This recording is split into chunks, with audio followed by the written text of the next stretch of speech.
Good morning, good afternoon, good evening, whatever time it is you're watching this.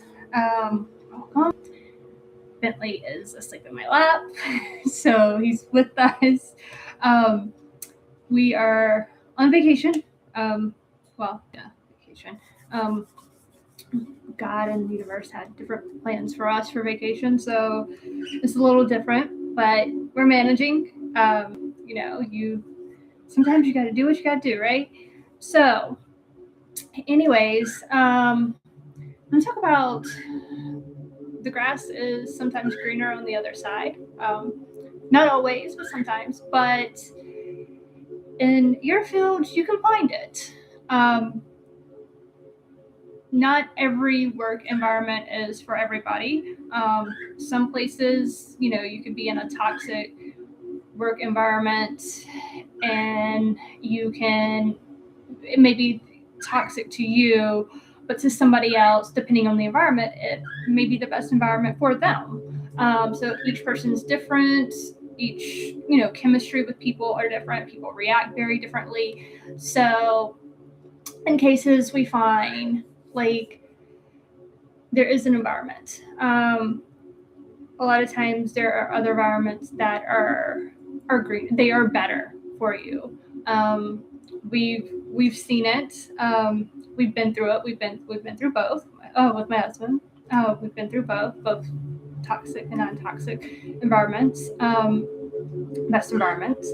And sometimes I guess the sad part is sometimes specifically what you want to do, the environment that is really good for you doesn't necessarily have the specific job that you want to do. And so then you have to go look in other areas, and that grass isn't always greener. It's not always what you expect.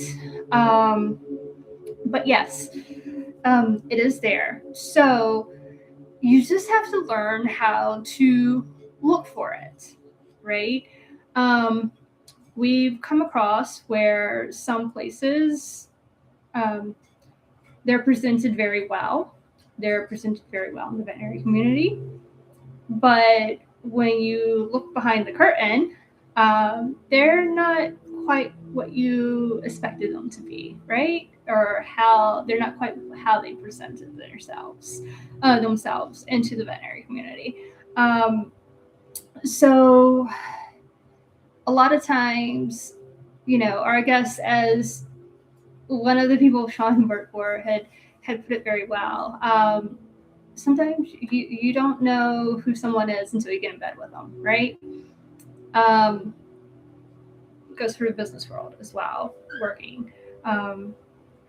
So the best thing to do is to learn to ask questions that matter to you, about things that matter to you when you do job interviews. Because remember, just because they're not just interviewing you, you're interviewing them.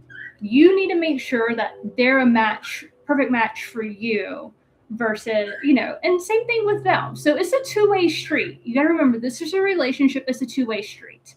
Okay. So anybody can put anything on the website. Anybody can make it up and make it look great. Like you do the same thing with your resume. You get AI. Now people have AI do their resumes, or even so you can make something you can put a spin on something and make it look better. I don't want to say better than what it really is, but make it sound like it's this big when it's not this big, So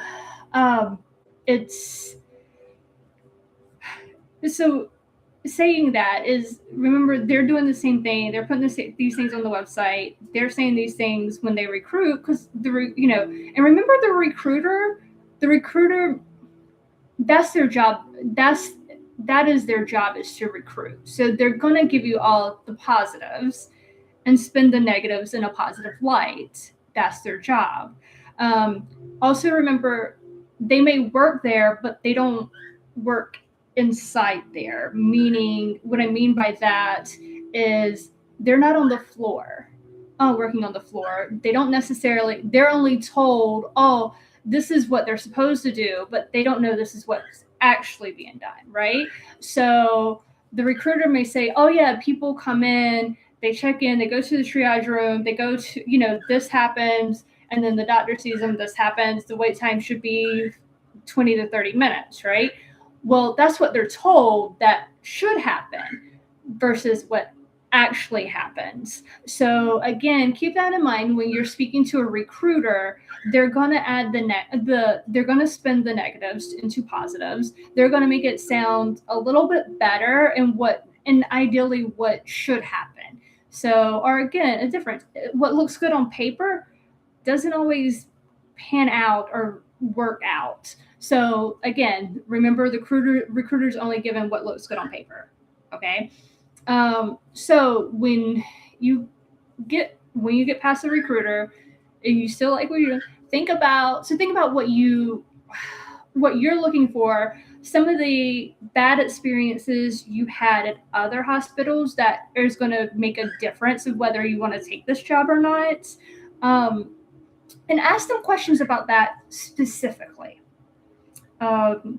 So, some of the things that, like when Sean, he knows what works best and also what works for him in a working environment. In a sense, it helps with patient care. It helps with burnout. It helps all these different things. It helps him with. So after working in the field for so long, he kind of knows what his, I guess, ideal job is, but how he wants procedures and policy to be ran in a clinic for him. Every clinic's different. Everybody is different, but it's just what works best for him. So he's now learned what questions to ask and how to ask them, right? Because sometimes people, interpret questions very differently. You can ask a question one way, meaning something completely different, but somebody may interpret it different and answer it in a different way, and it's not the answer that is actually what you're looking for, but you don't realize it till you get there, if that makes sense. Make sure, so think about all these questions, write them down. Write down the questions as in what you want to ask. Like, even if you're a technician, ask what are the expectations of the technicians, but also if there's something specific that drove you crazy about the clinic that you're working at, like, ask them in your interview about things like that. Like examples, like, for example, how would you handle this? For example, if this or this happens, what are your expectations? Like, give examples of it. Don't be afraid to ask these questions, because remember, you're interviewing them just as much as they are interviewing you. And so ask these questions. If you cannot figure out how, like, the best way to ask a question without it seeming, I guess, I don't want to say rude, but like harsh, or you feel that the question's kind of harsh, either talk, if you know someone who's really good at these things and kind of like being tactful about things, and the best way to ask the question to get the actual answer you're looking for, ask them what's the best way to ask it. Also even as much as AI is an assistant, not a replacement.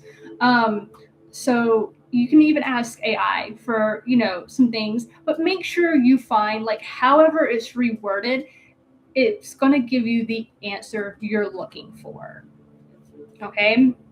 So I guess for, like, example, for doctors, do specialists see cases or take cases? Well, yes, they do. But at the same time, when you say that, you're assuming all specialists.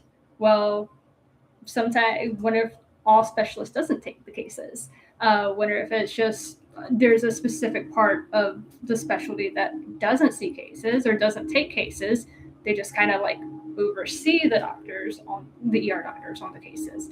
So you learn to, sometimes you got to dig deep and go very specific into some of these questions to make sure you get the answers that you're looking for as well. And even sometimes I will say, when you do this, when you ask these questions, even if you get the answers you're looking for, when you get there, sometimes that's not even accurate. Because we've even had where we've gone through like, wait a minute, no, well, Sean's like, I should have asked this. It's like, but you did. This was the answer. Like, I could go back and literally give the answers of these questions that he asked, where we're like, okay, this would be a good fit, and it wasn't. So again, even in that case, it's not even your fault, but it's also another lesson learned of like, okay, what should I be on the lookout? Did I miss some red flags when I did the interview? Did I, so, and the sad part is that like everybody's different, but you have to do this to be able to find the environment for you. And you learn something different every time, unless you're in that environment. So, I say, yes, the grass is sometimes greener on the other side. I say that in a sense, like, there is that workplace out there for you. Not every workplace is going to be toxic. If you're in a toxic workplace, even if it's toxic for you specifically, it might not be toxic for your coworker, then there is an environment for you, and you need to go find that environment. Don't stick in that environment that is toxic for you, because that environment is going to cause you to have burnout. It's going to cause you to hate your job. It's going to cause you to, to not have, it's going to cause you to have compassion fatigue, like all these things that you as a person shouldn't have in general, especially in the veterinary community. You should, like, you're going to have this just because the environment you're in. And so I deeply encourage you to look at other places. The profession, again, I keep saying your profession is so, short-staffed, for lack of a better term.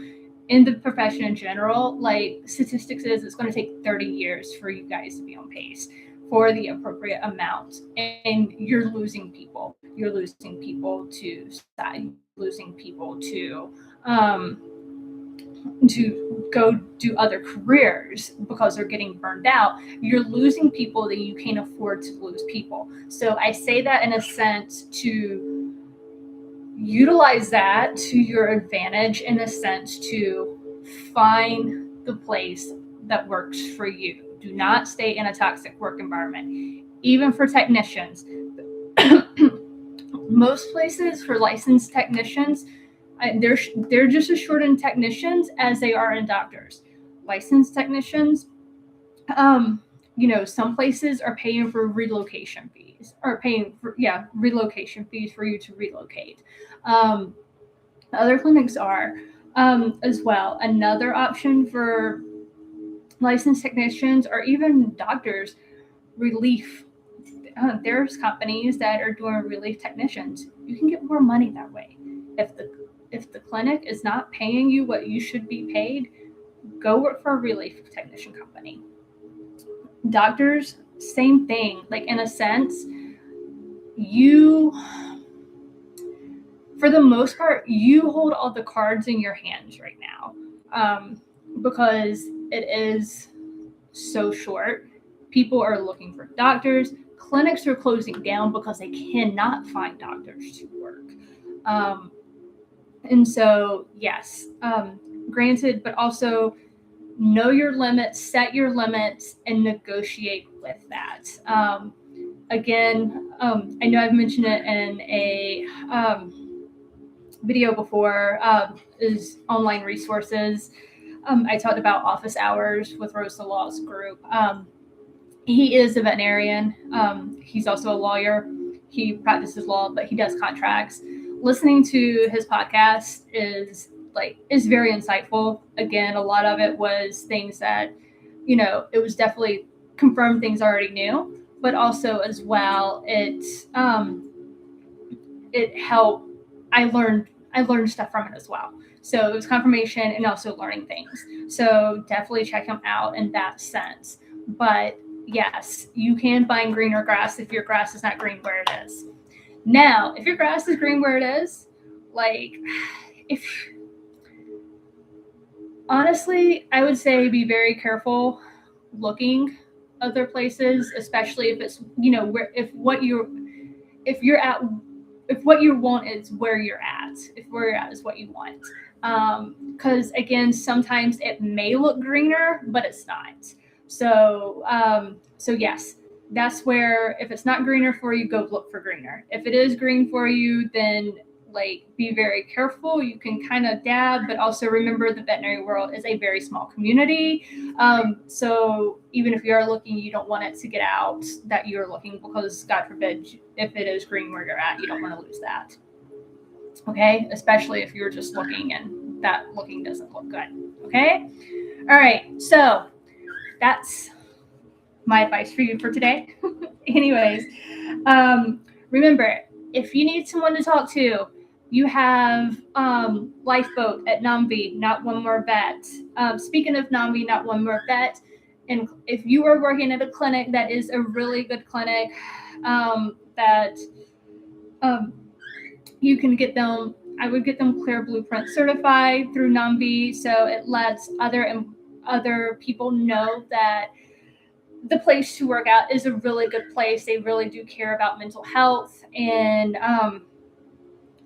burnout and everything. If you feel your clinic may need to learn more about these things and kind of want to go in that direction, again, Clear Blueprint through NOMV, definitely check them out. The modules are amazing. Anyways, but so yeah, if you need to talk to Lifeboat with NOMV, that's the peer-to-peer, so you can speak to someone that is in the same veterinary aspect as you are. If you need to talk, that has a 24 to 48 hour turnaround time. Then you have, if you need to speak to someone immediately, you can call or text 988. You can text 741-741. Please save these numbers anywhere, in any way, that shape or form, however you want to code them or put them in. If you need someone to talk to, you can get to that immediately. Okay. One of my favorite poems, I love this. Anyway, so inspired by an old poem. You may not know that the world needs you, but it does. For no one else can smile your smile, say your piece, shine your light. You are unique, and you alone can fill your place. If you were not here to shine your light, what would happen to the pilgrims passing by your empty place in the darkness, without your light to help them on their way? You may not know the world needs you, but it does. Remember, what you do matters, and the world is a better place with you in it. Dear Person's Company. All right, guys. Have a wonderful week. Go do something for yourself. Take care of yourself so you can take care of the animals. All right. Talk to you later. See you next week.